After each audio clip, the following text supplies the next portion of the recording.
What's up, everyone? Welcome to This Day in Philly Sports History for February 18th, 2023.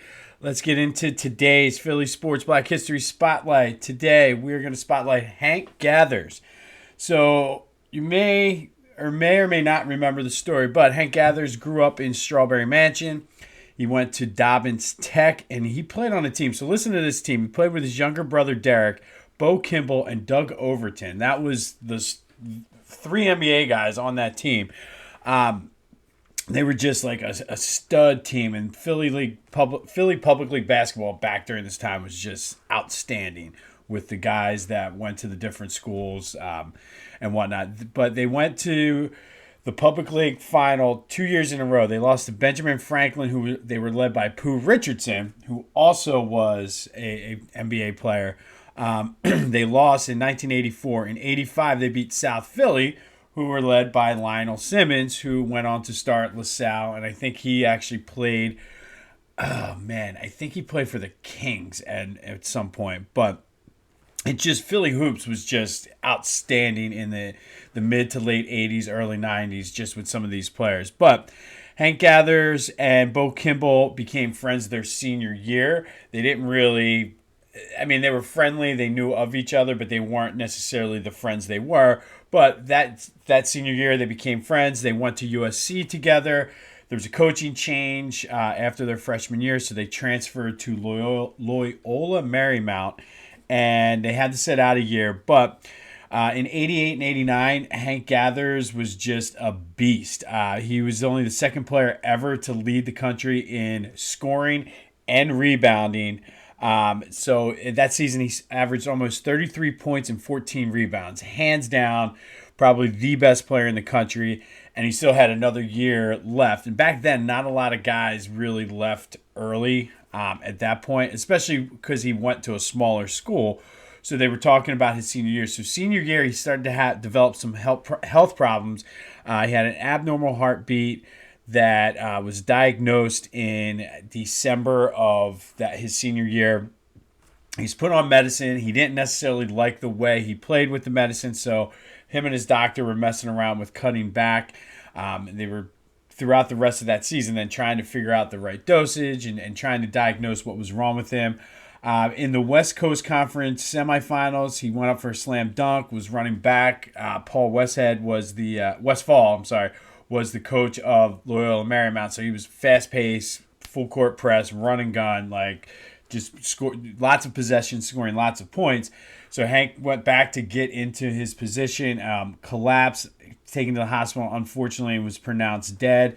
I'll never forget that because it was all over ESPN, and they had been there because it was during the tournament, so they were trying to get their camera angles and everything. So it was just very bizarre even to this day. I have not Googled it, but it was like the first time I had experienced anything like that.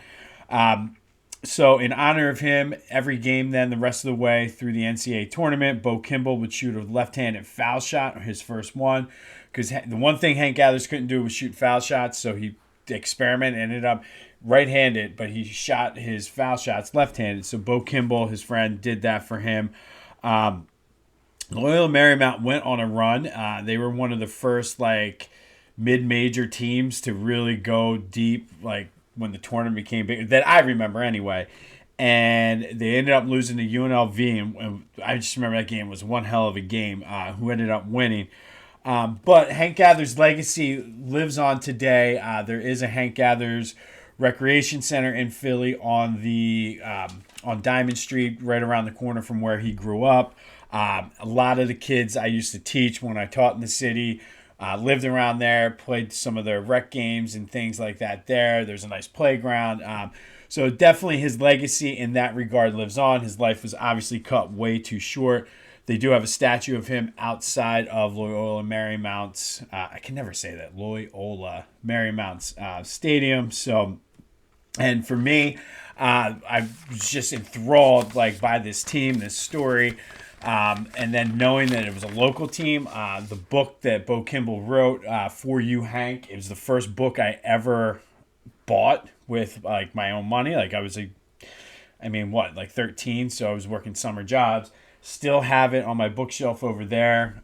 Great read, just very inspirational to me. The Hank Gathers Rec Center is very inspirational to a lot of kids, especially in the Strawberry Mansion section. So shout out to Hank Gathers for just showing, like, he was always a happy guy too. So shout out to a great high school and college career and for their legacy carrying on with that rec center. All right, getting into some Philly news. Phillies extended Jose Alvarado. I love this. Excuse me. They've turned that bullpen around from like a question mark last year to hopefully, knock on wood, should be one of the strengths of this team. I also saw that Scott Rowland is going into the Hall of Fame as a Cardinal instead of a Philly. Well, no shit. He hated it here.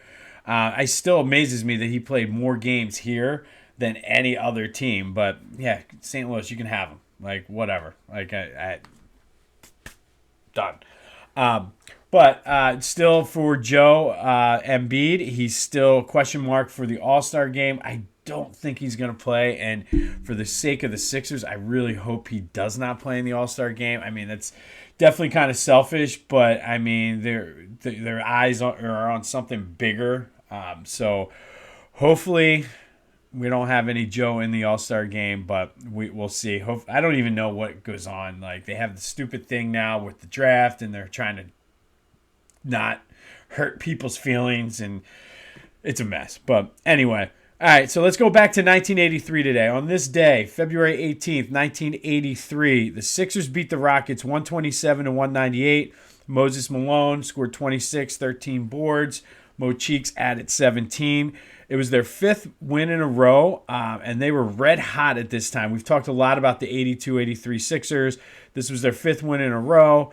They had won 14 in a row prior to that, lost, then 6 in a row, lost, and they're currently, at this point, we're in the middle of a 10-game winning streak.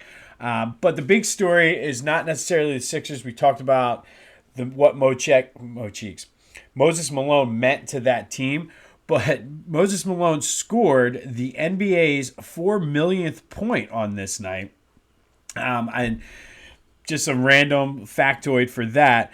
And then in doing some of the research for this, I come to find out that the 9 millionth point in NBA history was scored against the Sixers. That was Juan Dixon. I forget the year. I should have written that down. And then Ben Gordon also scored the 10 millionth point against the Sixers. That was in 2010. And for those of you scoring at home, currently the NBA is it's over 13 million points, and I think that was going into this season. So where they stand, I don't think they were close to getting to the 14th millionth point.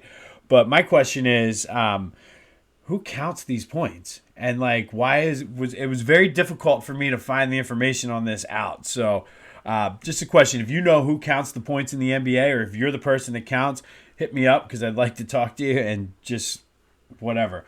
But the big story, like I said, on this day in 1983, Sixers beat the Rockets 127-98. Moses Malone scored the 4 millionth point in NBA history. So there's something you don't see or hear every day. But shout out to Hank Gathers. Definitely was somebody who meant a lot to me as a kid growing up. Just a sad story, but his legacy lives on. I know he has a son who definitely, I haven't heard much about him, but like his son is big in trying to bring awareness to heart conditions and things like that. So if nothing else, we're keeping your legacy going, Hank. But if you haven't done so already, check out the book. It definitely is. It's very a good story and talks a lot about just the way that high school basketball scene was in Philly during that time. And it was just outstanding. So go have yourselves a Saturday. Hopefully we don't have Joe getting hurt in the All-Star game this weekend, but we'll talk more about that tomorrow. If you haven't done so already and you are still in mourning over the Super Bowl, go check out Back to the Future with a PH. We kind of dissect the game a little bit, but then really just dive into our pain and our grief and just rip the Band-Aid off and talk about the most painful losses in Philly sports history. So go check it out if you want a good cry or you need to get fired up for a workout. But go have yourselves a Saturday, and until next time, I'll see you when I see you.